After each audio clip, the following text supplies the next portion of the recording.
Well, hello again. Good evening, Dale. Howard? Early tonight, mate. Yeah, I'm better. We're all good tonight. We're bright as a button. We're very bright, eh? What about this, mate? It's the violet crumble. So what era do you think this car might have been built? I wonder. So I'm thinking the 90s. Early 90s, yes. Very early 90s. So you'll see later in the show that these were the colours and the clothes that I was wearing when I picked up the award at Summernats. Yes. And just about sold it all off in the last 18 months, but still had one of the hats left. And I think this might have been Heather's, so they must have been big and baggy because I can't find mine. But we've got a lot of junk laying around, so I'm going to get rid of that because that's a bit bright. Yeah. For the show. So Dale, Rock 4, we're going to get into it and work through the process. So this particular car followed on from obviously Rock 3 and then became Rock 4. So the blue car with the graphics, and I'd sold that off and it was raffled by Chick Henry through Summernats. Yep.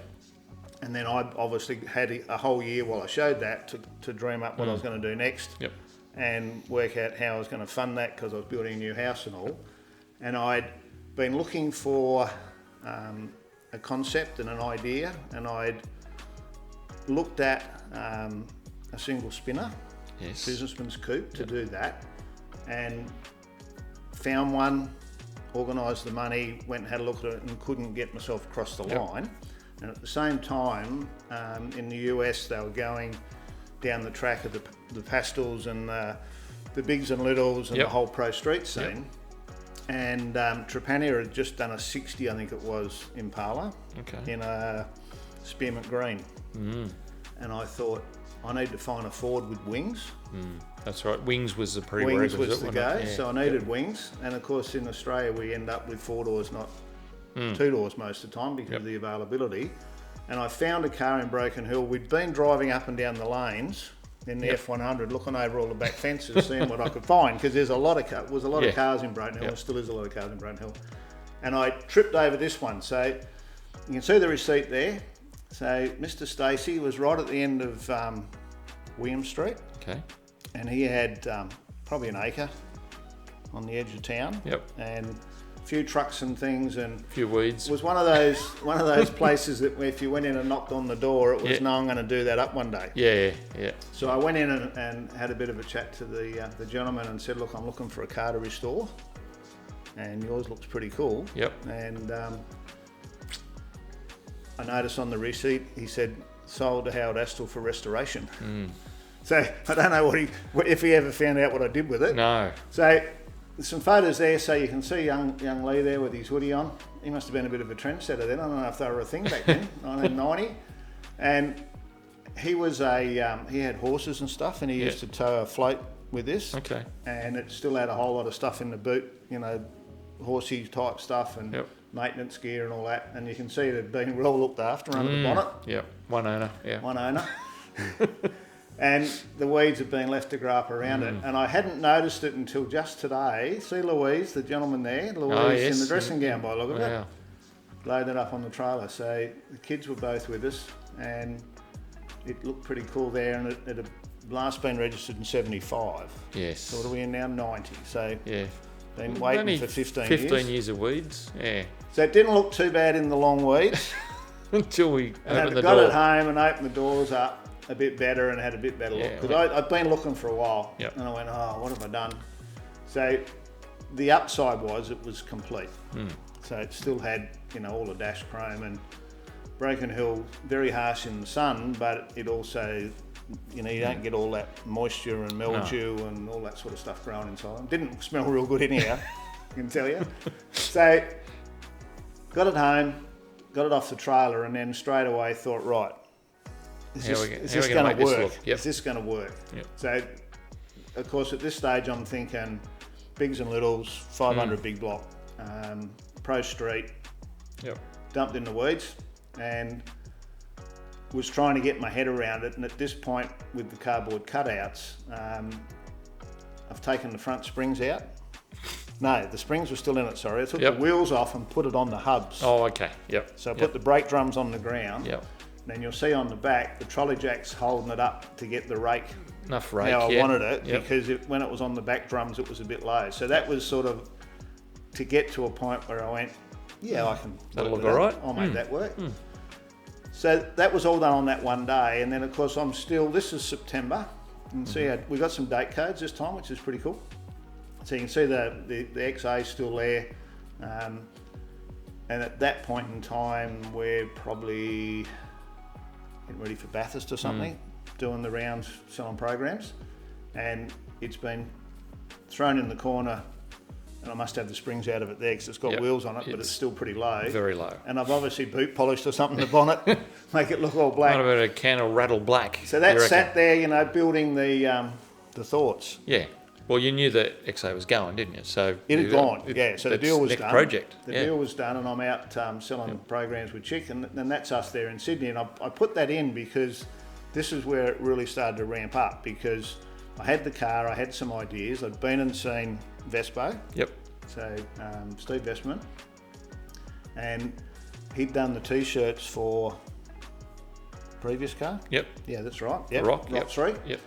And I said to him, this is what I want to do. So this is a picture of the car, bigs and littles, a bit of rake, pastel colour. And I'd pretty much settled on the purple, the violet, but he threw all the others in. So these were all those sort of colours that were big in the US at the time. And I then had those, and I had the car.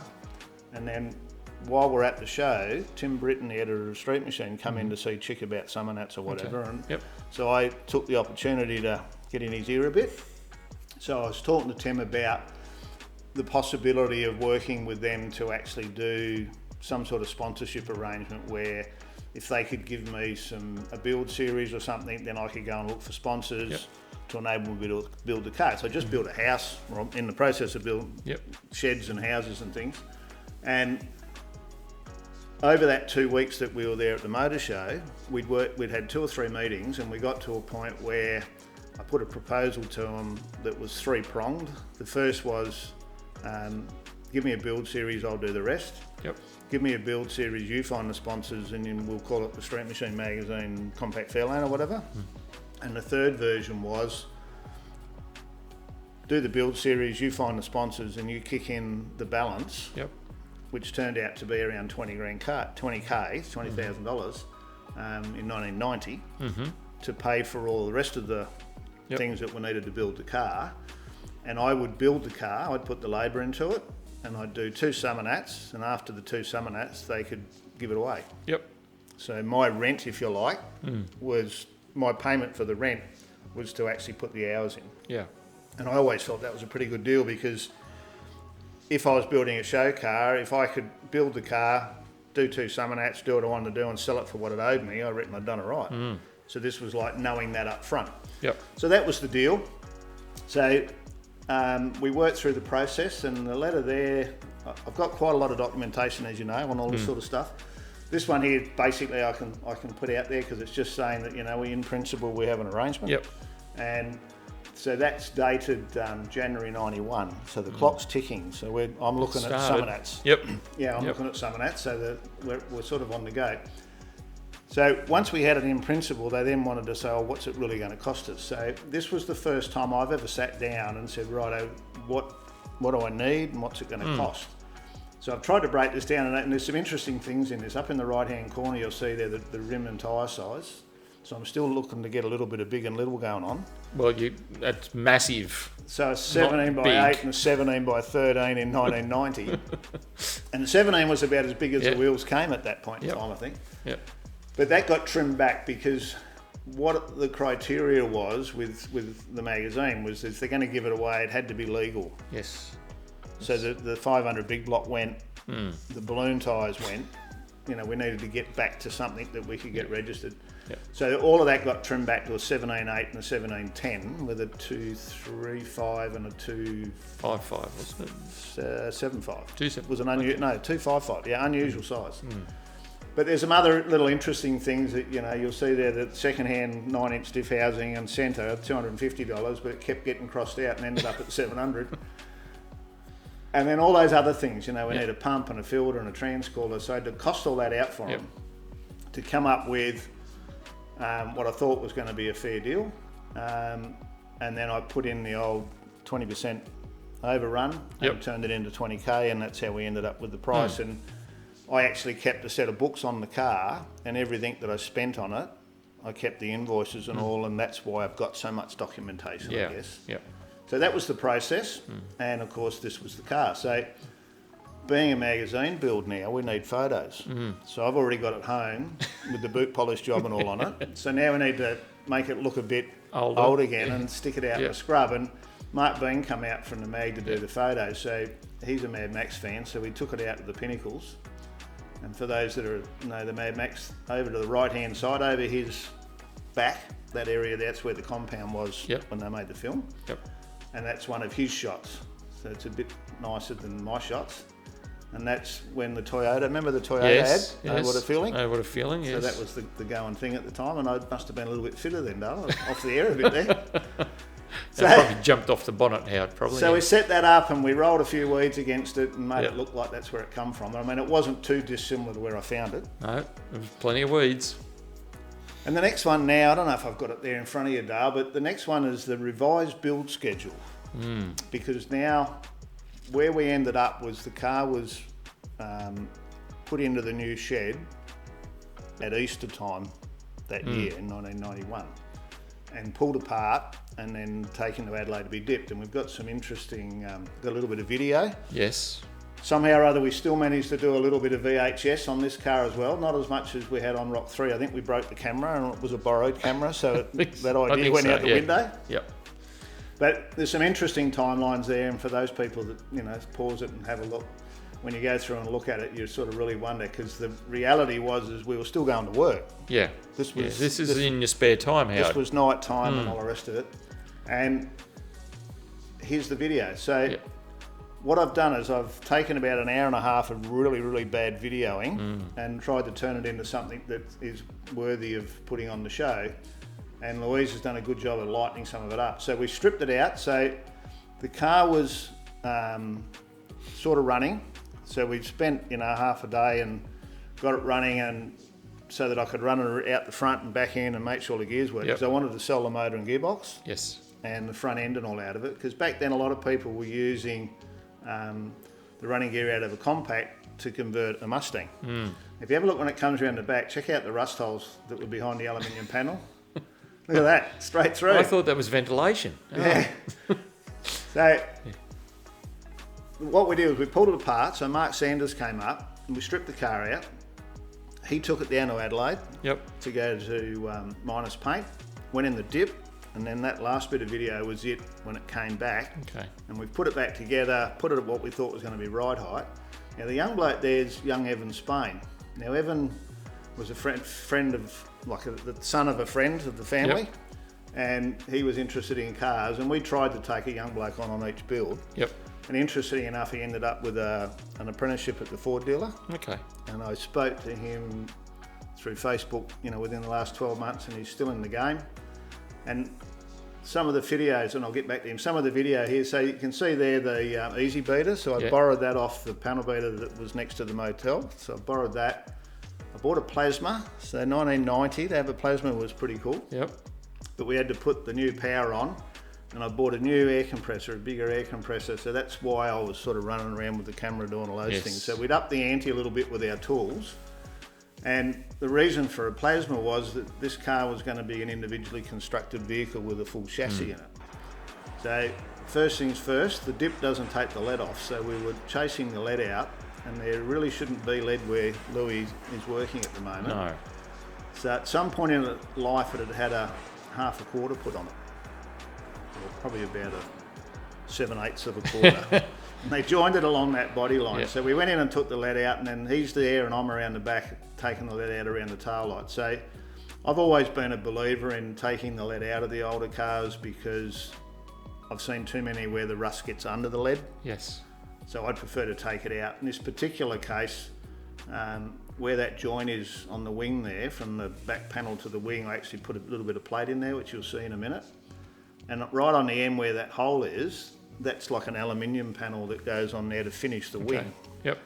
And I always thought that looked a bit average, so I got a bit of round tube to follow the edge of the wing around, and then put a couple of bits of 1 mil in and welded it all up. And you'll see in a minute, I'm just showing off where that quarter was done, which you can't see very well. So you can see there now that end's all filled in. Okay. And there's gets a bit closer in a minute and you'll see a bit better. So all of that's been filled up, so we haven't got those big indents that we've got to fill up with filler. So we've got both of those done. And then that panel across the back, there's normally an aluminium panel where that rust was. Yes. Because it was all so bad, I chose to throw that away and make it all paint a bit like a roll pen. Yep. So we put all the tubing in it because the next stage is to get rid of the floor. Here comes the plasma cutter. So it's interesting. Louis on the plasma, and he must have started at the front and on doing the rust on the quarter panel, and he's ended up in the same spot. In a minute, there's like 3 of us all working in the one corner, sparks going everywhere. And then I'm giving Evan the chat for looking through the camera while I'm welding. Yep. So within a day or two, I dare say, there's not much left. No.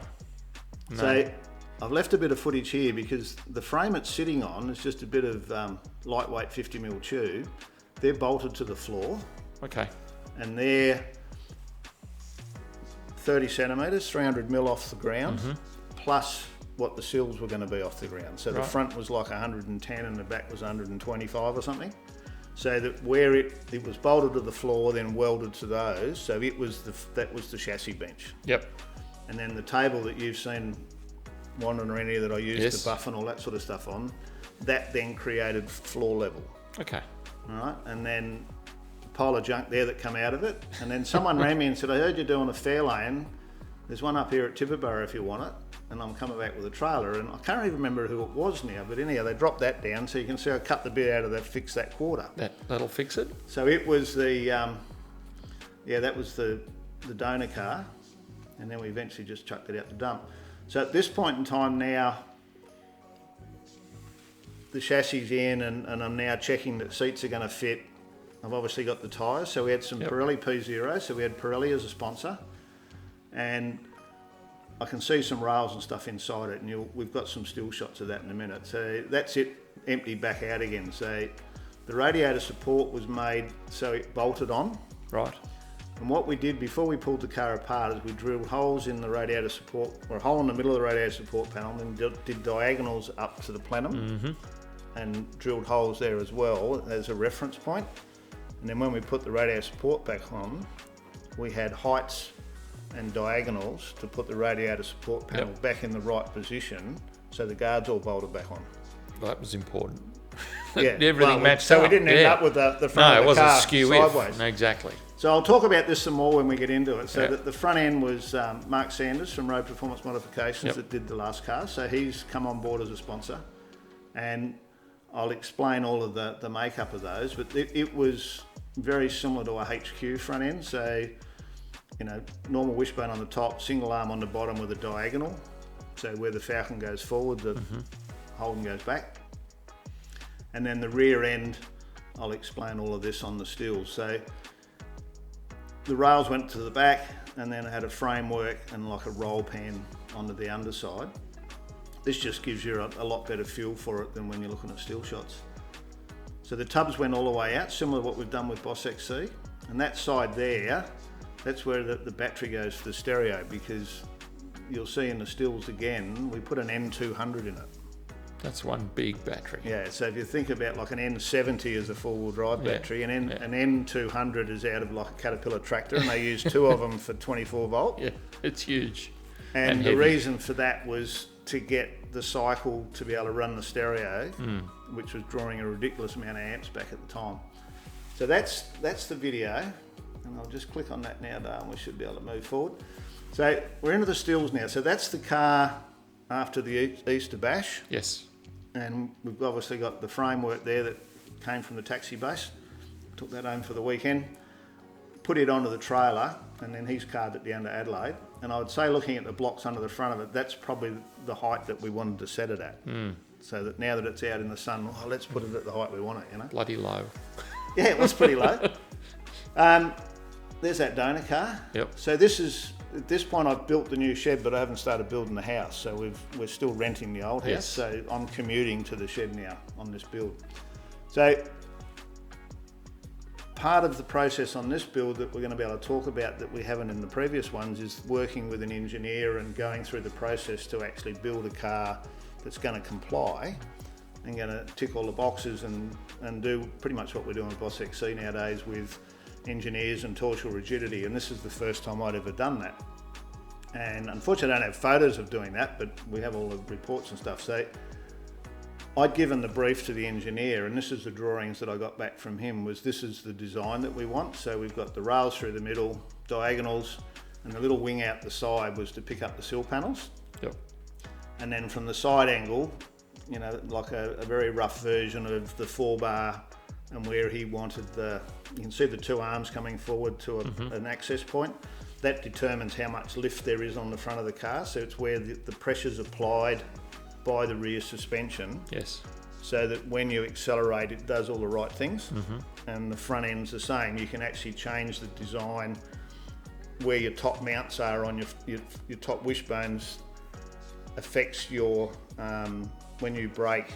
Yep. Stop So it. anti-dive. No, anti-dive, yes. Yep. So Yes. anti-dive is actually all put in through the design of the front end. So Mark was up with that, and I learnt all of that in this build. And it's something you don't forget. And I had a few books and things that I obviously read. So that was where he was working. And with the 10, this was the first drawing of basically saying to me, you can't have any offset. Okay. So you can have a 10, but you're Yep. going to have no outer lip. It's all going to be inwards to put the centre of the rim over the centre of the bearing. Yes. And this was one of the first cars that where we actually worked with Rod Hadfield at Craftsman Rod Shop to develop billet axles to go into a 49 inch to have a 10-inch rim with an engineer's report in New South Wales. And then once we got it there, it was then approved to go in all the other states. Yep. So that was his drawing. This is now Mark and my drawing. So this was a fax that had gone up and down to Mark. So we needed to work out our mounting points on the chassis. Yep. You know, that bracket that we talked about last car, you know, Mark's sort of style, where we were going to mount the coilovers, but because we were starting from scratch, we had the ability to do that. And then once again, that's the picture out of the workshop manual for the Fairlane, which I managed to get my hands on one of those. And then all the dimensions, because part of the engineering is to be able to have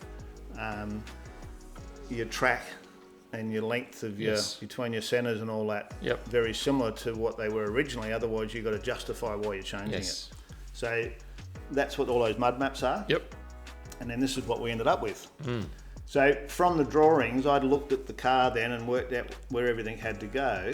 And then talking to the engineers so that we didn't have to have a whole lot of gusseted brackets and things. Yes. By having the chassis rails built out of 3mm flat sheet, we could incorporate the pickup points You're creating them. for the front mount and for the coilovers. And we then made the bushes fit inside that 50mm. Well, it ended up 45 because you got 50mm wall flat thickness. bar. Yep. So I had a local engineering company cut that out with a plasma, because back then like plasma was the latest thing. Yes. So I made them up out of cardboard or a bit of tin, I think, took them out to them. They cut me 4 of those, and then I had to fully weld the full length of that 4 times with the MIG with a bit of 3mm by 50mm flat bar. That's why you got so good at welding, Howard. You had lots of practice. Lots of practice. And where it goes in with the bushes, I bent the 50mm back in, around and back out, so the bush sat inside the rail.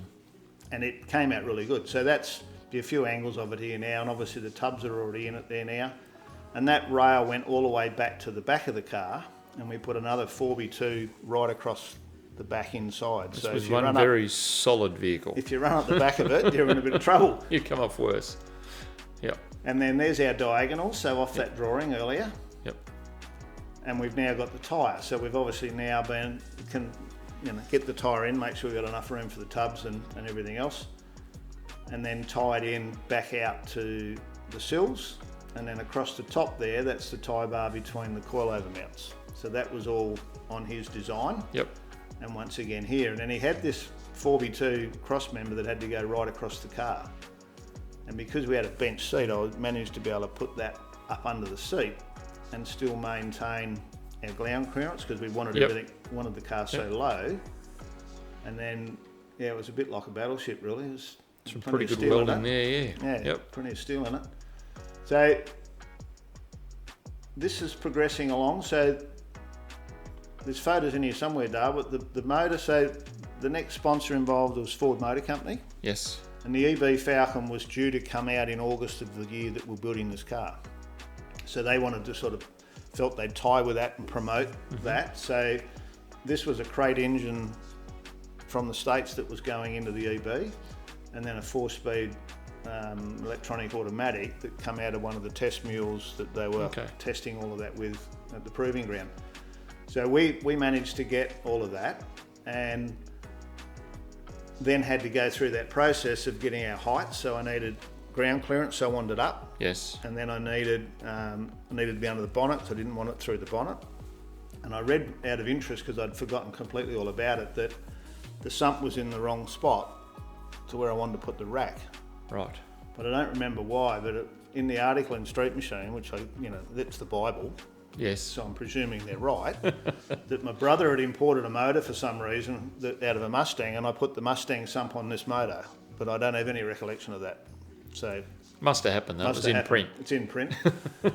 So that's it out of the crate, and I ended up using the extractors, and there's some photos of the exhaust shortly, but so we used pretty much everything that you're looking at, and I'd made the decision at that point in time, and it's almost become my style a little bit with a lot of these cars, was to try and maintain that factory feel about it.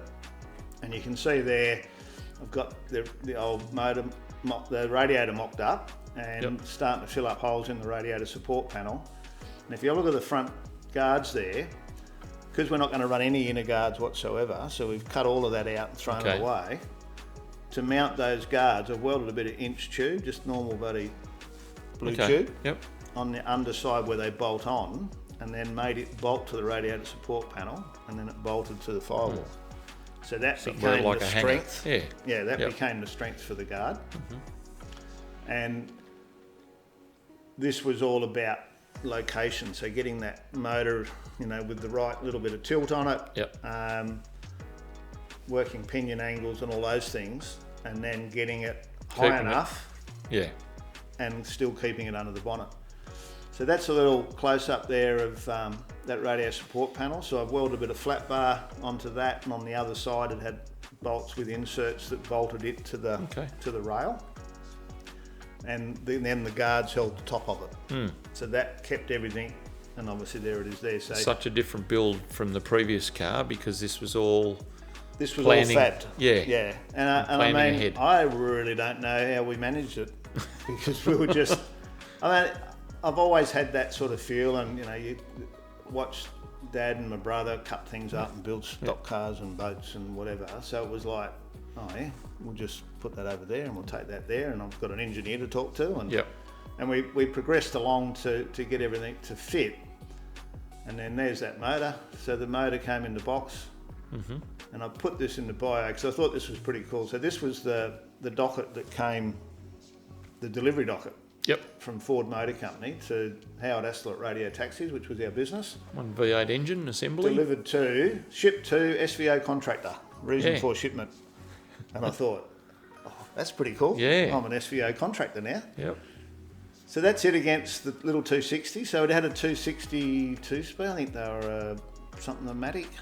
What were they called? Yeah. Anyhow, so a little 260, and I sold that off to someone doing a Mustang, and the front end and all went off to do a conversion. Pretty popular, wasn't it, to convert? It was an easy way because they were narrow. They were very similar in size and construction to a Mustang, so it was a fairly easy conversion to engineer. And then this would have been a mock-up shot for the mag. So the front end's in it there, so we'll get to that in a minute, I'm sure. So there's my off-sidekick, Luigi Piori. I was talking to Louis the other day, and I thought of that because he told me a couple of stories I'd forgotten about. So when we're trying to get this engine, it was a bit slow, and I had a contact for Ford. And I rang the guy and I said, mate, I need this engine. And he goes, what engine? I go, the Street Machine magazine, blah, blah, blah, blah. And he said, so you're the guy that we're meant to be finding the car for? I was going, no, I need an engine and a gearbox. I'm meant to get the crate engine. I've got the car. And he goes, oh, that's a bit easier. I'm trying to find you a car. So he was going to send us a whole car, a whole EB Falcon, a whole brand new car, because that was what he thought the deal was. So, that was the first part of, because when I was chatting to Louis the other night, it was funny that the things that you forget about that happened. Yep. And as he was saying, part of what made this build happen in 9 months was the logistics. So you had to be thinking 3-4 months ahead all the time. Yep. When's this going to come? And you're dealing with 12 sponsors. Yep. So people are giving you stuff, so you're not necessarily on the front, on the top of the list all the time. No. So you're trying to get stuff done. The boys at A-Class Metal Finishes were awesome with the chrome, but you're dealing with the chromer, and then you forget something, and you're trying to get him to do it in a hurry, and the wheels are getting imported from England and made in Sydney, and the trimmer was in Sydney, and all this sort of stuff. And this project's in your spare time too. Yeah, I was going to work, but fortunately I worked for the family, so I had a little bit of time. So a lot of the stuff was done in my office, but we had a fair bit going on. So another setup shot. So we're now up to June, 22nd of June, 1991. So the front end's done. Looks like most of the chassis in. And then that's the pipes, and I said I'd talk about those. I ended up running those because one of the issues was with the engineering was that we needed to approve for EPA. Yes, the pollution laws were very whatever strong. It was for pollution. Yep. So what the discussion I had with the engineer and what we decided to do is if we maintained the air cleaner, so from the inlet side of things and the exhaust side of things and the fuel tank and all of those ancillaries, if they all remained the same, we didn't have to get it tested. That's correct. Yep. So what I did was I took the filler neck out of a Falcon, the EB, put that in this car, made it a sealed system, put the carbon canister in, set it all up as per the EB, and then I bought from the dealer, which cost, when I read the article, cost a bomb, like $1,000 or something in 1990 to get the converters and all. So I bought the factory converters and the muffler and utilised those to make a full single system, which was very quiet, but I mean, it was always going to be a cruiser. And at the first Summernats, it just had the little pod on it because we ran out of time, but in later photos, when you'll see later on, it actually had the full airbox and all in it as well. So from an engineering standpoint, it was engineered to have all of the pollution control off of the EVs, and that just ticks that box. So this shot you'll see there now is just showing the underside. So everything's up. So the cross member's the lowest point, and then the gearbox sump, and then all the way through. And then we tucked all of the mufflers and all up where we had a false floor, but between the rails it stepped up and gave us room to build all that in. And then this is the rack and the engine mount. So the rack, Mark brought up his gauge, pretty rough looking piece of equipment, but basically a flat bit of plate bolted on the wheel. And when you take the wheel through the arc, you've got to find the point with your tie rod end that when you pick that point, that when you go up and down, you don't get bump steer. Okay. All right, and there's a whole formula to that, and it's not overly complicated, but effectively there's a reference point that runs down, and wherever that point is, that's where the universal joint's got to be on the rack, on the fixed rack. Okay. And if you move it out, it changes the ratio of the length of the tie rod end with the arms on the suspension. So when it goes up and down, it'll travel further or less than the arms. Yes. And that pulls on the arm that's on the wheel and changes.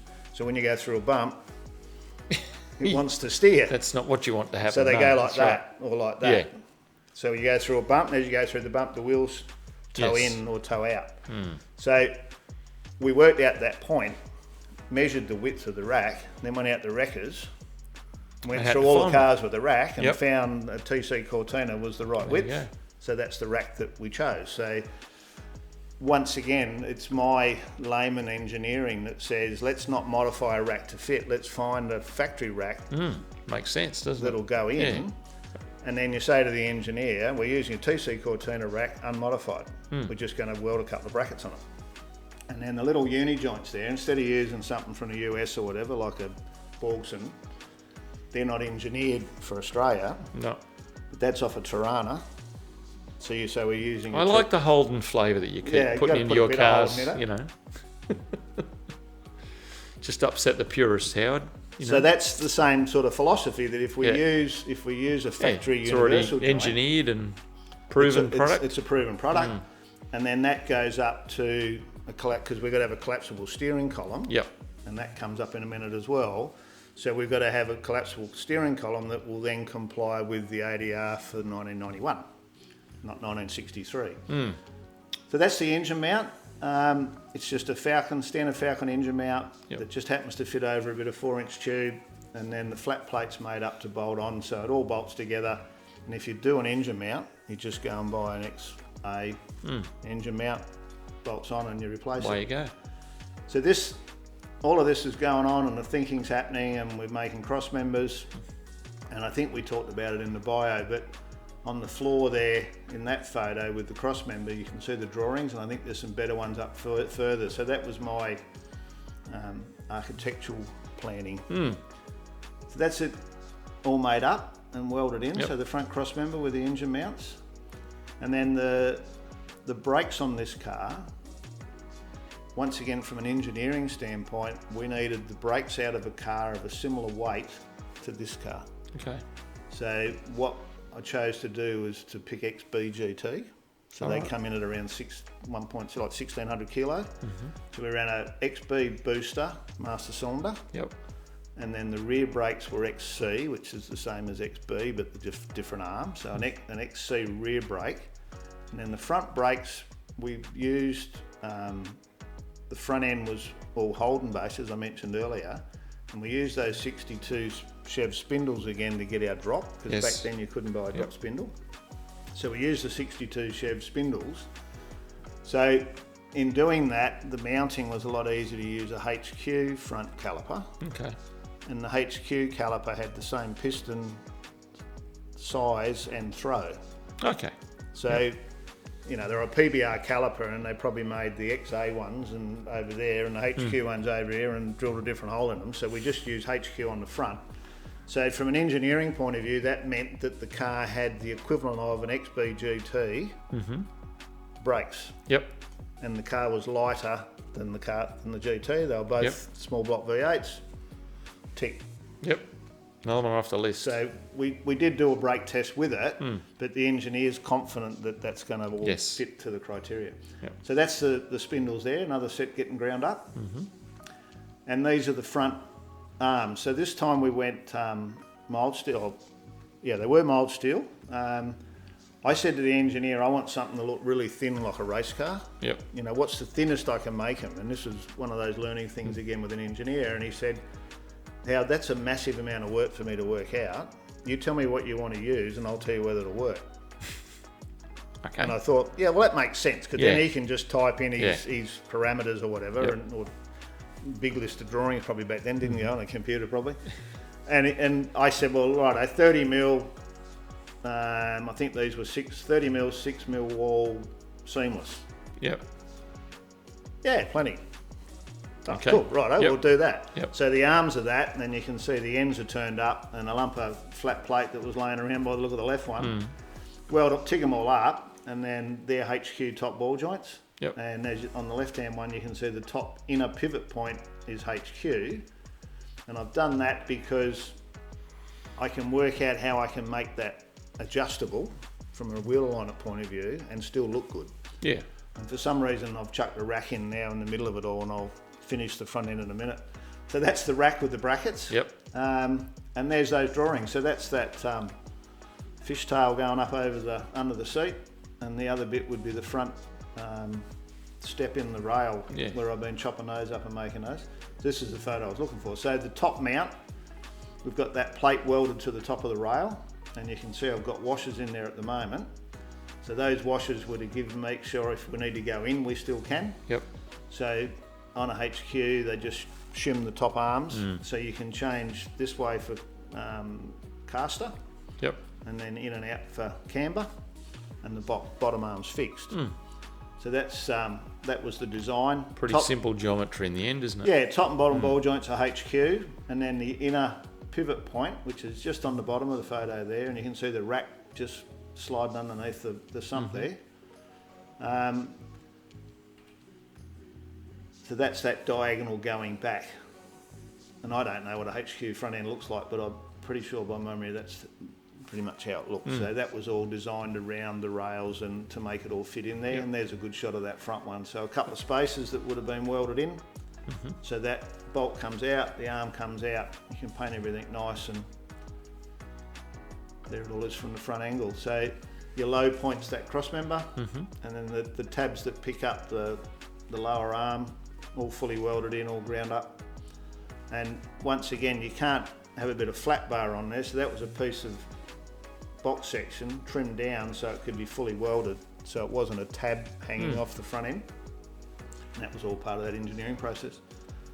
So that's the sort of front end under control, and then we put new rotors on it, and got the rack done, and we were sort of moving forward. Yep. And then on the rear, you can see there that bit of inch tube hanging down off the rail. I sort of looked at it and I needed a fuel tank to go somewhere, and I wanted to maintain the fuel filler in the back, but I didn't want to have a tank hanging under the car. No. So I built the frame under there, and you'll see in a minute that I then put a reading street machine again, 1.2mm sheet underneath. Because remember folks, this is 32 years ago. So tubs are in there, all the rails are in, so that's where the tubs go, and I've taken them out as far as I can, and a little bit up in the left hand corner there, that's where the back door comes in. Oh, okay. So that makes all your locks and still work. Yep. And it's not normally where your tyre wants to rub, it's normally up further, so it's sort of all the way in, plenty of room. You get a lot bigger wheel under this than what was in it.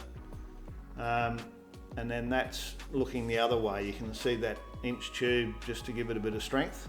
Yep. Remembering we've got to stick that massive battery in there, whatever that weighed, and then we've got to put all the fuel tanks, and the tanks were all mounted off the rails, obviously. Yep. So right hand side was fuel. Yes. I'm sure. Yeah, so it was 2 tanks. One in the middle wasn't big enough, so we ended up going out to another. And then that's the big battery. Unfortunately, it's not in focus, so I don't know how big it is, but it's big. It was huge. Well, look at the poor little tape measure down there. You couldn't get it in on your own. No, it was a two-man job. So we've just, I know there's some photos when it's in colour of the tank and stuff, so we'll get to that. So firewall's in, and we're now dummying up how much room we need to clear the gearbox and linkages and all that sort of stuff. So we talked about the column earlier, so that's that XA column. Yep. And because we had a bench seat, I've gone for on the tree.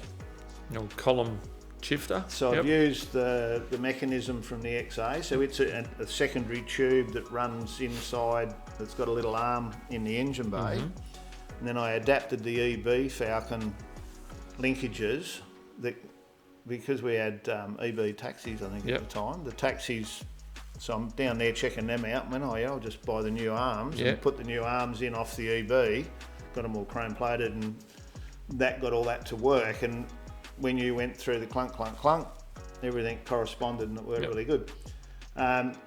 So that ticked the box from the point of view of on the column, blinkers, collapsible, works the blinkers, all that sort of stuff, because when you're dealing with a 63 model car, and you've got to comply to 80 hours for 91. Yeah, 30 odd year. So the next thing was heater demister. The car reading street machine again. The 63 Fairlane was an option for a heater, and this didn't have one. That was because it was in Broken Hill. Yeah. You don't need a heater in Broken Hill. So the heater you see sitting there, I looked at that the other day and I thought, I wonder what that is. Well, lucky I read the article, because once I did, I vividly now remember that I went out to Wreckers, and there was a wrecker out on Rackhouse Street, which is the main drive, when you come into Broken Hill, O'Connor Motor Wreckers. And I used to go out there all the time, and I go, I'd walk in with my tape measure, and they go, what's you after now? Tell me whatever, you can go in there and cut something out. So that was out of a Mazda 808, because it was small. Yep.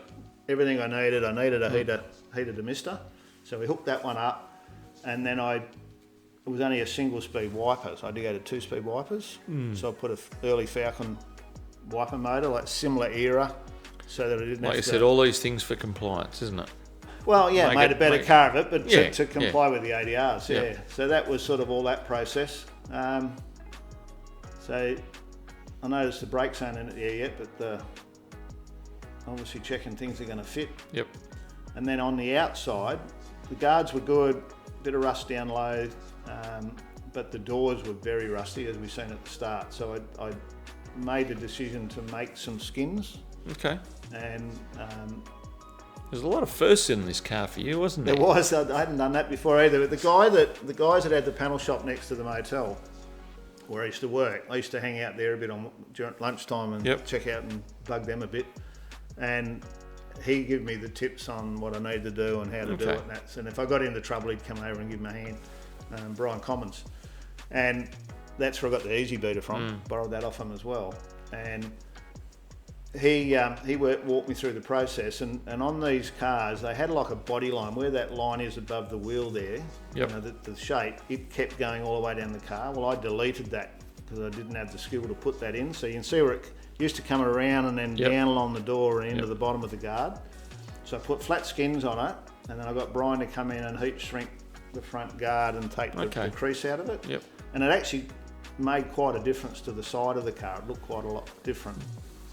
So that shot from the back there now, you can see that sheet running across there. So I've put the big bumper back on it, but I wanted so that when you looked in there, it was really clean and it was all rusty. Yep. So we just chopped it all off and made our own, pretty much. A bit more sheet. Yep.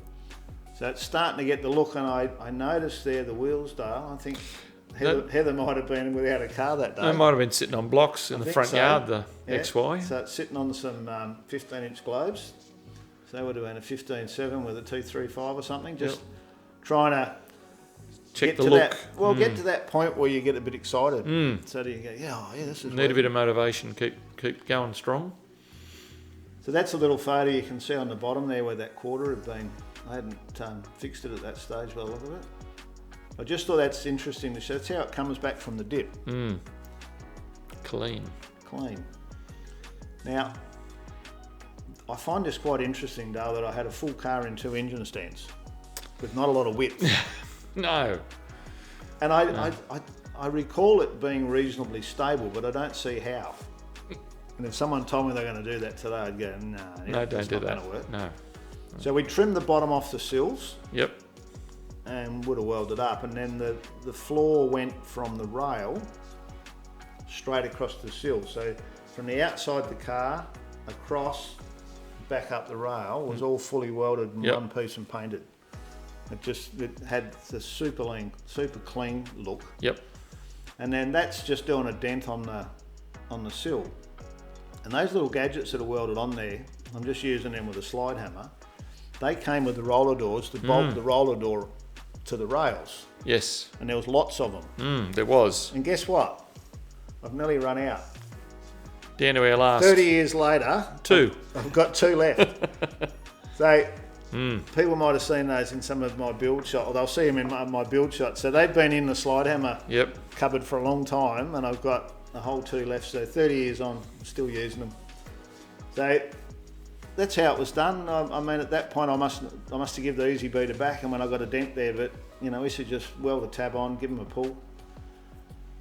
So now we've got to put the floor in. So we've ended up with that fairly large trans tunnel to get the exhaust and all up as well. And I've seen, since this was done, I've seen so many different ways you can do things, but this was pretty out there at the time. And I can't remember what I used to make the radius, so where the firewall's curved in. Nowadays I'd hammer that up, but back then I would have got a bit of pipe and cut the back out of it and use the radius on the pipe, because I didn't know how to make the radius. So I used to try and, was it like a backyard deal? And the same as the flat sheet. People even today say, it'd be good if you put some ribs in or whatever. Well, I didn't have a rib making tool. No. So you just put the flat in. And I like the flat look. So that was the panel now under the tank.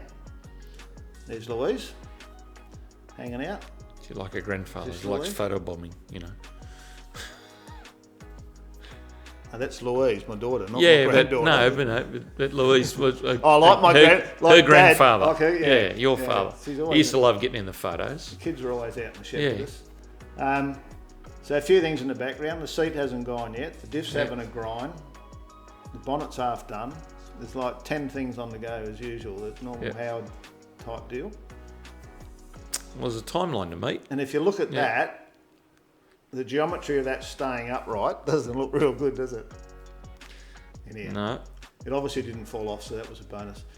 So for people looking at this going, how was all that so shiny? This was built in Broken Hill. So Broken Hill, in that time of the year, depending on what year it was, the humidity level is probably about 8%.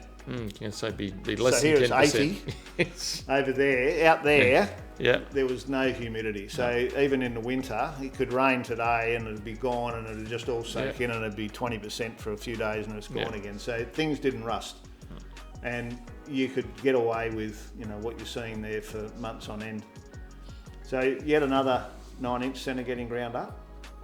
And then I think my mate Tony Rowe at the Ford dealer would have put that together for me back then.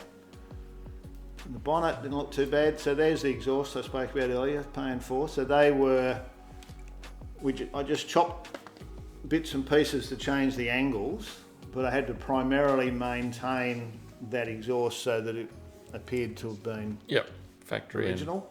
And the same with the main muffler. I've just cut and shut it to get the angles to sit right. And at this point in time, the trim hasn't gone to Sydney yet to get done. Can see that. I hope we're not going with that trim. So talking about the trim, so this is the back seat. So because the lift up in the floor's gone and we've got the double rails going through, we had to extend that back seat down to the floor because there wasn't anything to hold it up. There's nothing to hold it up. So they were done. And then I found this in that file, the bits and pieces. This would have been something I'd faxed off to the trimmer to tell him where the speakers are going and why, and that I wanted them stealth, but because we ran a 6x9 in the door. Because the doors were so deep, but I had to work out in reference to where all the mechanisms were to get them in there. And so, things like that were happening all the time. And it was all on the fax, mate. Yes. None of this. I'll just SMS a photo. And then that's the trim there. All done with their patterns and all in it, and the speakers were down the bottom. And then this one here is another one. I found that in there. So this was something my dad had done, and he had a guy in the US that he'd met at swap meet somewhere and got to know pretty well. And if he needed something in the US for his cars, he had some American cars, he would send him a message and that they'd transfer money and all that sort of stuff.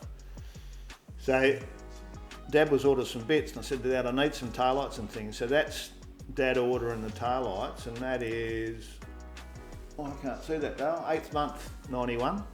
Trying it, because I couldn't find taillights. So we had Rare Spares as a sponsor. So a lot of the rubbers and all interchanged with Falcon. So Rare supplied rubbers, rear screen rubber. We had a bit of trouble trying to, I think we ended up converting something for the flipper window in the front door. So they supplied whatever they could as one of the sponsors. And then, as I said earlier, part of this deal was that we were going to do a build series. So there was a 3-part how it was built. And it ran through all the things I've been talking about basically here and there. And this is the story I've been reading to find out what I did. So these are in obviously the old Street Machine mags from 1991. They would be. So there's shots there of Mark with his gauges and things making front ends. And I've obviously come in there so you can see that's Mark on the left. And then me at the top, someone over welding on the other side. So once again, setting all up, get our geometry, and we were basically making all those bits and pieces. So I don't know what happened, Dale. So we've got all these photos. And now the car's painted. I don't have nothing. Jumped ahead just a little. I don't have anything in prime. I'm thinking that maybe I've got to a point where I've gone, there's no time left. I don't have time to take photos. I really don't know. So where we're up to now is we're in assembly. Now part of the deal with Street Machine is the car had to be ready, I think it was late October, to be shot for a street machine feature. Yes. To be in the magazine. That was going to come out in December. When it debuted. Yeah. At Summernats. So I'm running well behind for a whole lot of reasons, but the fact that we had to go to work is probably one of them. But we had issues with parts and all sorts of things. So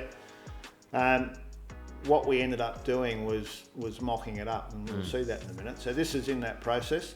Now, I just spotted something there that I was reading about and I'm well aware of.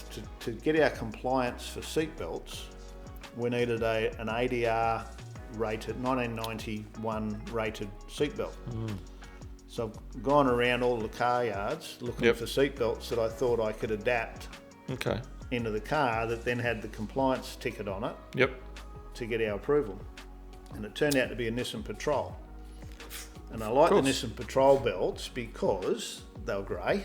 Yep. And I had a grey interior, or grey and violet. Yep. They had a single bolt mounting. Yep. And because it was a four-wheel drive, they had a plastic cover over it. Okay. And it was exposed, but it looked okay. So I used the front and rear retractors out of the Nissan Patrol in this car. Because the tubs and the rails went so high, there was no room for the retractor in the back, so I put them in the middle. All right. Because BMW had just come out with a retractor from the middle to the outside, and I said to the engineer, "This is already done. Can I do it this way?" And he goes, "Yeah." Can't see why not. Checked it out. Come back to me. So we had retractors in the middle, so that we had room to mount them. Okay. So they all went in, and then that's another box ticked for the engineer that it actually had 1991 ADR seatbelts. Front end painted, racks in. Still waiting for springs for shocks, if I remember correctly. And then we had this massive stereo to mount. So I can't remember, there was like 5 amps and 11 speakers or something in the thing. It was so the speaker grill in the dash, where it had normally the one speaker. We had 2 centre mounts in there, like tweeters. Had tweeters up in the hood lining, and you couldn't see any of them. No. So when you walked up the car, this thing was cranking, and you couldn't see nothing. So it had 1 or 2 subs in the back, but they were free space. So I don't know if you know much about that. So you can have a sub that doesn't have to have a box. It's called a free space sub. So it had free space stubs, splits in the back shelf, tweeters in the hood lining, 6x9s in the doors, and centre stage in the dash. No wonder you had to build such a strong chassis. Yeah, and it cranked. Another buckle the car. So the floors are in now. So I put I can't remember, 3-ply, 5-ply floor, timber floor in it. Yep. And we then ran all the electrics, all the brake lines, and you can see over on the right-hand side there, that would be the handbrake cable. Okay. So where the handbrake cable was inside the car, we ran it down behind the carpet, in the false floor, all the way to the back. Okay. And I got it had a industrial cable made. Yep. That they normally use on something underground, with a fixing point front and back, and then put a double pull for the 2 rear cables and ran them out to the brakes, so there was nothing under the car. So everything ran through the middle. Yeah, okay. And all had to be, concepted somehow or other to make it all work. And then this was the room next door, a bit like where we're sitting now. Yep. And this is the pre-organised. Now, I reckon, I don't know, they look like the rears, them wheels. See the 0 offset? It does look like the rears, pretty wide. There's no offset. Which, at the time, was a bit Ferrari looking. The reason I went with that style wheel, is I seen an F40 in the flesh at the Melbourne Hot Rod Show. There's one there on display. Yep. And I'm concepting up this car. That looks cool. Like them. Actually, it might have been at the motor show when I was up there with Chick. That's where it would have been. Yep. Yeah, it was there. Yeah. So I've gone, tick, wheels. We'll have some of those. Because I'm looking for what can I use with no offset that's going to look nice. So doors are fitted out. You can see the glass and all in them, and side stripes and everything on. So the guard's hanging on the stand at the back there. And then Mr. Bean's back. To do his photo shoot. And I think there's a date. No, there's no date. So this is back out at his favourite spot. Yep. So we were up at 4 in the morning. was already in the trailer. We've gone out there. Heather made up some brekkie for us so we've set up and we're having some Wheaties and all on the tailgate, waiting for the sun to come up. So he's got his ladder over there, and the sun was going to come up out to the right, and that's the photo there. So when that was taken, it only had the mouldings down one side. Yes. The headlights were hooked up to a battery that was sitting on the front floor with wires going from the headlights to the battery with a switch, so I could turn them on and off. No engine, no gearbox, not much at all really. No. It was set up that you could photograph that side, and the number plates, I had my sign writer make them up on a bit of cardboard, because I had them sitting waiting for the car to be registered, so I knew what they were going to be. But so I didn't get busted. They didn't have the New South Wales on them. They just had and it's up there on the wall. It is. Dale. It is up there. So the cardboard one. It has got New South Wales on it. So we set that all up. I took the photos, and you can see down the bottom there, the very bottom photo, there's no engine. And there's a bit of inch tube where the shockey's meant to go to get the ride height right. And I think we were still waiting on springs at that stage. So you'll see there the radio. So that was the radio that was in the car, and we just cleaned it all up. But underneath that was the ashtray. Okay. So I widened the ashtray opening and made it into a door with a little lever on it. Yeah. And mounted the head unit for the stereo behind that. So when you shut the door, the gap across the top was big enough that the remote control worked. Okay. By sheer accident, but it worked. So you could actually control the stereo with the remote. Yeah. It looked like you were controlling the old radio, and it was running this big sound system. And then when you open the door up, it was here's all the head there. unit. So that's how that was done. So it was cut off in that photo, but I'm sure it'll be somewhere else. So some of these now, that one in the middle there, that might have been when we did that, because that was in that first feature. So then this is back like a month later. Yep. Well, this is mid-December, isn't it? Yes, so getting close.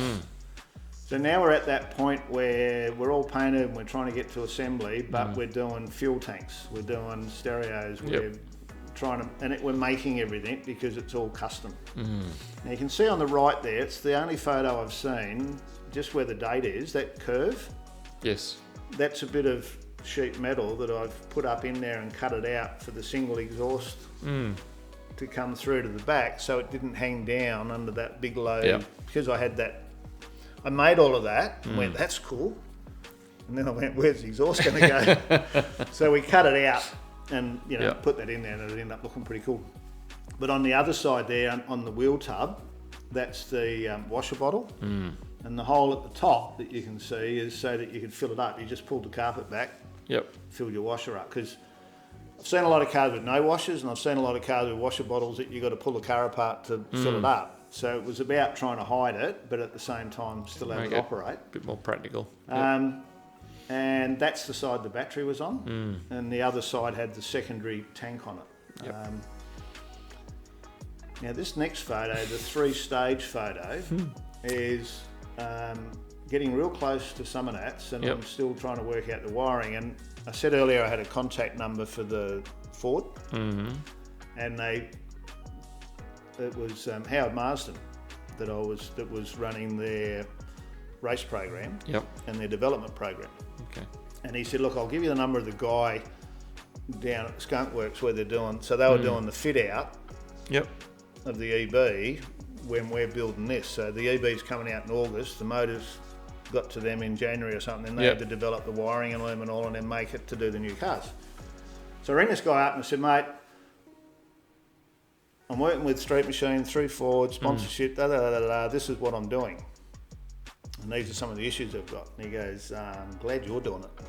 I'm going, hang on a minute, I'm ringing you because I need some help. I don't need to be telling that. He goes, man, I don't, because some of the issues we face is we got an electronic gearbox and a manual speedo. So I sent the original speedo down to Adelaide to the video gauge place and got them to mount a speedo that would talk to the computer, talk to the gearbox. All right, so we've got a cable here and a wire here. So then I opted the best way was to change the speedy rather than change something else or put an adapter in or whatever. Nowadays you can buy all that stuff, but not then. When we were doing it, nothing was happening. So what I ended up doing is I got the motor and nothing else. So fortunately, I got a loom from the guys at Ford that they were using in the EB, but you couldn't buy them from the dealer yet because the cars weren't out. Hadn't been released. Exactly. No. So there was no parts. So I got a loom, and we basically plugged it all onto the engine. Yep. We untaped it all first, plugged all of the fittings on that fitted. Yep. Because they'll only go in one place. And then gather them all up and then work out, and I had a workshop manual. Yes. Right, so that we let the Thank goodness, dealership had one of those. Yep. So I've got the wire, all these wires. So yeah, I've got a yellow with a black trace. That's don't need that, or we need that, or that's got to go here, and ran it all down, and then rang these guys, worked out what we couldn't get rid of, got it all in there, and we'd like days out, and it won't start. I mean, and it's not even looking like it'll start. Not There's even no remotely, fire. There's nothing, right? Spark So I know all the guys at the dealer, so they're all out. And back then, the high-tech stuff was the little light that you plugged on the injector. If there was any power there, the light flashed. That was about as good as it got. Yep. And there was it was a plug-in for codes, but it was very basic, and it was very new. So this thing wouldn't fire. And I think it was Jeff Keane that came out in the end one afternoon, and we're going through it all, and I've got the books out, and we're tracing everything, and he's going, "Where's the earth?" I'm going, "Bloody earth! It's always an earth." I tell it's you, always you an do earth, say right? it's always an earth. Well, the module was mounted to the A pillar in the EB. Okay. I'd mounted it to a timber floor. I see where your earth problem might be. And the earth was the housing. It module. didn't have an earth wire. Right, It was just the actual the module. box was earth direct to the body. Put an earth on it, boom. Like went. So, and I mean, that took 3 days. Yeah, to find and that. lots of head scratching. So, I mean, what we're doing nowadays sort of brings back some of those memories. But thinking 30 years ago, and then once we did get it going, by the time we got the Summernats, the thing went into limp mode, and then we couldn't diagnose it, and we couldn't find anyone, and it ended up being a sensor on the gearbox because it was out of a test car. Yep. One of the sensors on the gearbox decided to throw the towel. So, lots of learning. We got it to run, we got it to work, and radiator would have been made at the death knot because it's finally together, and now we know where we need the hoses. And I interestingly once again read that it was an XY GT core with Holden tanks and a top tank, top end, bottom, and then a Commodore filler neck, and that's the way it was done. I mean, you did what you had to do. You didn't make an aluminium radiator like we do nowadays. Go to someone and say, "I need this, this, and this. Make it." I'm down with the local radiator dude that used to always help me out. Yep.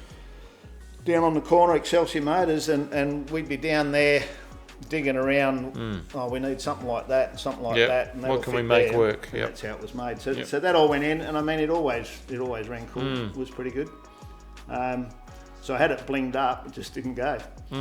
So that's it there now, and I reckon that photo looks about right from the sense that stance-wise and all. And that's pretty much the way it would have been set up to go to the Summernats the first time, because I'm trying to work out what's inside the car and all now, but when we left home to go to the Summernats, we had to get down to Mildura to get it engineered so that I could get back over the border, pick up the plates, get it registered to head to the Summernats, because Summernats started Boxing Day. Yes, so it wasn't a lot of time. I was out of time, so I put the carpet I used in the car was household carpet. So I bought straight plush pole carpet that was about this thick, and it was like a really tight. It was $400 a linear metre in 1990, but I only needed like 2 metres because it was 3.6. So I needed the width of the car and the length was long enough. Okay. And then I just pushed it in against all the edges. I didn't have to stitch nothing. No. Right, so that's how it was done. But I didn't have time to trim it or anything, so I just cut big slabs, folded the seats in so I could get off to the engineer. When the engineer went to open the door, the carpet's all bloody hanging. He goes, "About this?" I go, doesn't affect the engineering, does it? He goes, no. I said, well, stop looking at Just it. keep going. Just do your job. Sign off. Yeah. So we did the noise test and the brake test and all those things. Yep.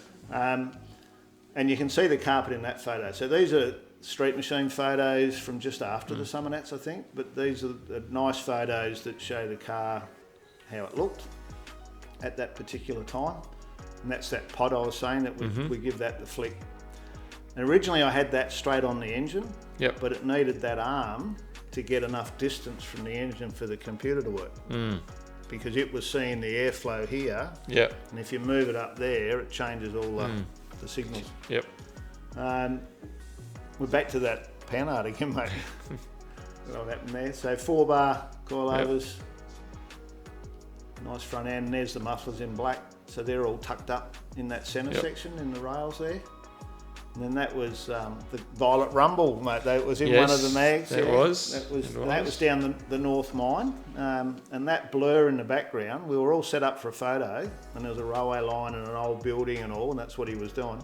The bloody freight train come through. Okay. And he went, oh, how cool's that? So he's doing open shutter, and the blur is the train. Wow. That's pretty cool. That was just lucky.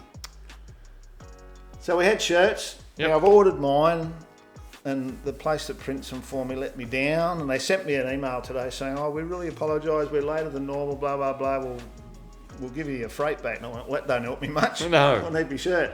So that was the artwork that Vespo did, and that was, the fluoro and all the colours and the rock solid. So that one there, Dale, that's the t-shirt design. So I've still got the original artwork. And I've still got some of the old iron-ons, believe it or not. And then the other one right down the bottom there was, I got Vespo to draw that up for me, and that's the original airbrushed artwork. So probably pull that off up there, drop that down there like that. And all looking like, oh, we've lost the automotive now. So that was all airbrushed. And then I actually had that then airbrushed onto a plate for the top of the engine. And that was only on there for a couple of shows because I ended up putting the full plate to cover everything back up because I didn't like it. So this is the cover off the engineer's report. So that was all done and ticked off. And then the driving test. So that was in Mildura down between the grapevines. 60 k's brake, 60 k's brake.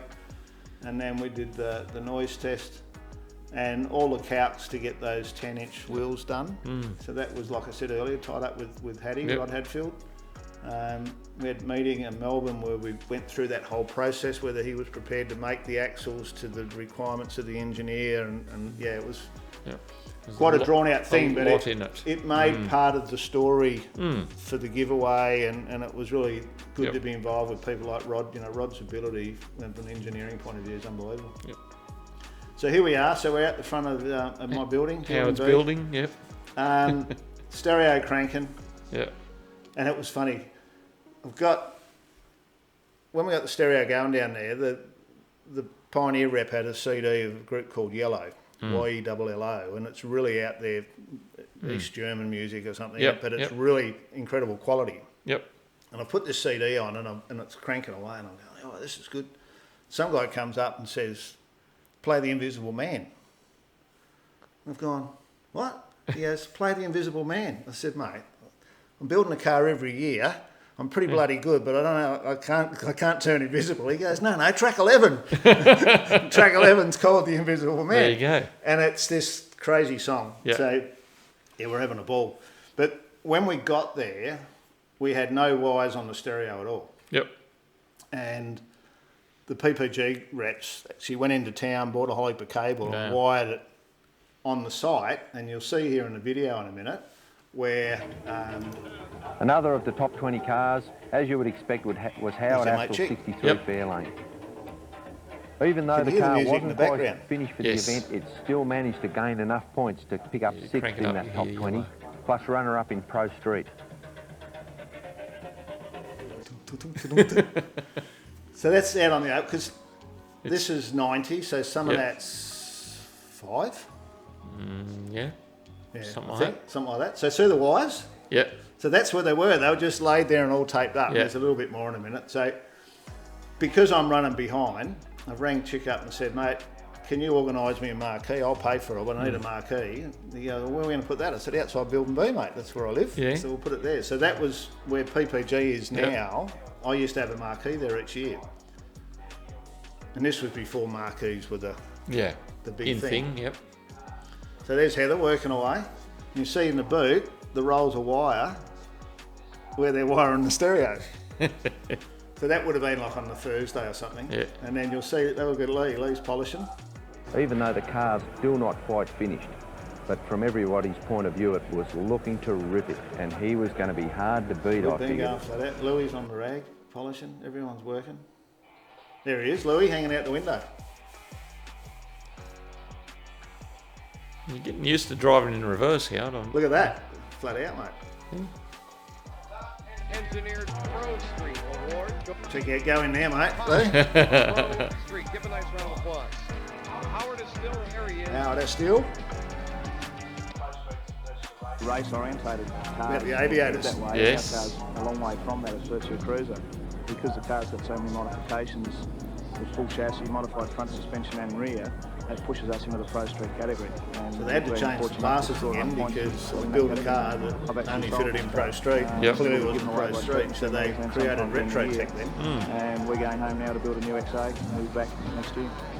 So we missed by a year. We got held up by Pioneer a bit. Howard Astill hits the jackpot again. It's the reward for long nights in the garage, and then to do well in the judging. Oh, is that jacket? Howard. Is it? There. And the shirt. I was meant to have my shirt on and my hat. Really got hair though. Yes. So that was Street Machine overall, which is Grand Champion. So they changed it to Grand Champion. I think it's Summernats 8. So the sword started at 8. Yeah. So my first two I didn't get a sword. Mm-hmm. And now I'm pretty emotional here. I went, presentations were Sunday night for People's Choice Grand Champion and that sort of stuff. Yep. So I've gone in, I said, come on, we'll all go down and find out who won. So I'm out there just laying back, having a beer, you know, it should be right. And they called my name out and I was toasted. Yep. And another one of those stories, when we, after this, and you sort of work out what's happened, I've gone back and I've walked right down in the corner, the back corner down where we normally camp, in the hall, and I'm sitting in on my own and I'm having a bit of a cry. Yeah. And this guy comes up to me and he goes, you all right? I'm going, yeah, mate, I'm fine. And he goes, don't look fine. I said, well, what's it for you, mate? He goes, I'm the Summernats chaplain. I want to make sure you're all right. I said, mate, I just won the event and I'm wonderful and I just need to unload a bit. Yeah. So the old chaplain was a bit worried about me. Yeah. So that was the first Summernats. And some of that footage would have been out of the second one as well. So we obviously took it back there. So the car's finished, but not finished. No. The old... Yep. Yeah, mate, it's come up pretty good, but it's not finished. Well, it wasn't finished. So we were booked to go to all these shows now. That's part of the deal with Street Machine. Yep. So I needed to build a stand. So I dreamt this idea up and I made this frame with all the party lights around it. Yep. And I wanted the lights to reflect off the paintwork and all. And then in the back of it, we had a little stand to sell our merchandise and our jackets and stuff out of. Yep. And last show I talked about Pete Ryan. That's Pete down there on the right with me and Lee and then my mum. So this was all set up in the shed building all of that. And then that's how we come home with that stereo. You can see the new stand getting built. Yep. And that's how it looked when it was done properly. When it was finished. When it was finished, yeah. And the big cords down the bottom, we had a massive power supply that we could run it at the shows. So we'd go to an indoor show and have the stereo cranking all day, and much to the disgust of the traders. Yep. So that was the stand when it was all finished with the sponsors around the top. Yep. Roman Autoteck, Petters, Res Spares, Pioneer, Ford, Street Machine, Louise again, Camera Bomb. Yep.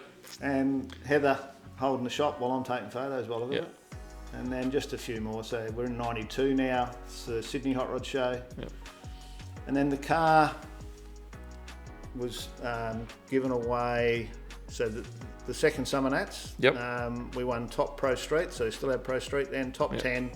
I opted not to run for Grand Champion because the car was going, and you can't have the giveaway car 2 years in a 3 years in a row, buddy, win Grand Champion or whatever. I didn't want to go down that track. So We did all of that and then took it home. The guy that won it was in Dapto, down the road from where you used to live. Yeah, four doors down from where I lived. Yeah. So I went there, and then he sold it to a guy in Sydney, I believe for 28. And then that guy had it a short period of time, rang me about a few things, didn't really understand the car and decided to move it on. Mm-hmm.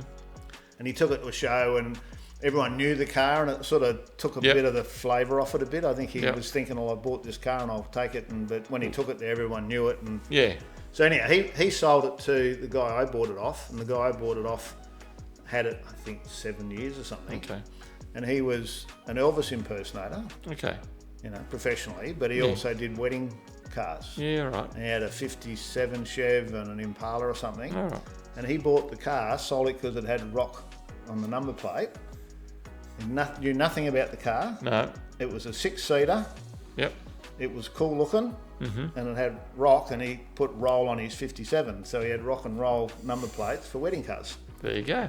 And I bought it, he put it in Unique Cars for sale, and I seen it there and I rang him and it was more money than I wanted to pay. Long story, I ended up buying it a bit later for the right price.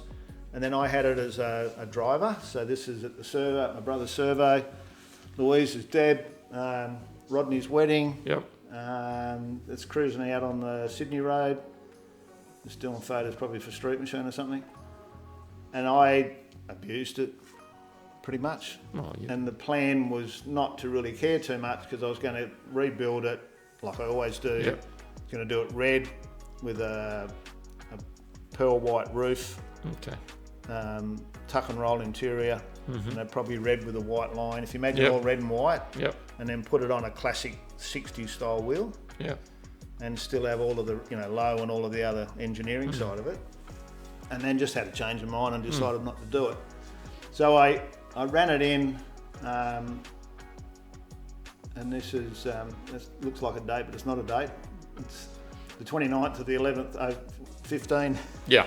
Yeah, so this is about 04, I reckon. So I decided to sell it. So before I could sell it, I needed to clean it up. Yep. So I pulled it apart, give it a bit of a birthday, painted things up, and then put it all back together as it was, no plan to make any changes, and put it back in Unique Cars at a figure that I thought it would sell, and I can't remember what the figure was now, but the deal was, this is the car, you put a deposit down now and you pick it up at the Summernats in 6 months' time. Yep. All right. And the pretext then is that I then got on the Street Machine magazine and said, look, I've sold the car, I'm going to deliver it at the Summernats, I want to drive it to the Summernats, see if I can get it back in the top 60, and I'd like you guys to cover the story. So they sent out Glenn Torrance, and him and I hopped in it, and there's a whole magazine article on that, but there's some quick shots here that, driving across the Hay Plains, trying to find a knock that wasn't there. I think we threw a front wheel weight or something. Yes. Cruising down the Hume, tucker box. Yes. Dug on the tucker box. Guy. Yep.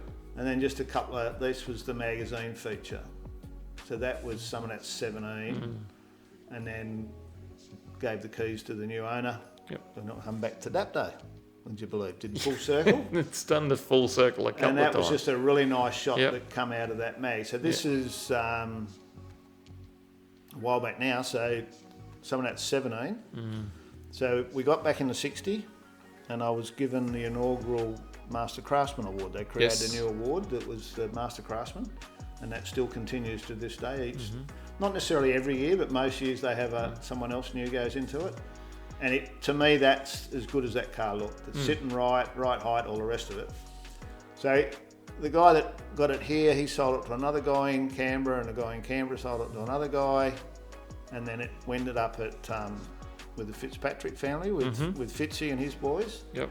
And they did a rebuild on it for that guy. And they changed the colour, changed the wheels, put some little turbos on it, new radiator, new shockies. Changed the rear, and I said it could take a bigger tyre, put a bigger tyre, change, totally different car, really. And then as recent as 2 years ago, I just did a Google search and this popped up when it was for sale 2 years ago. Okay. So the car still lives on. Doesn't quite look like the way I built it, but it still kicks on. And it still when it goes up for sale, you know, designed by Howard Astill, you know, da-da-da-da-da. So everyone knows it was Howard's car. That's all cool.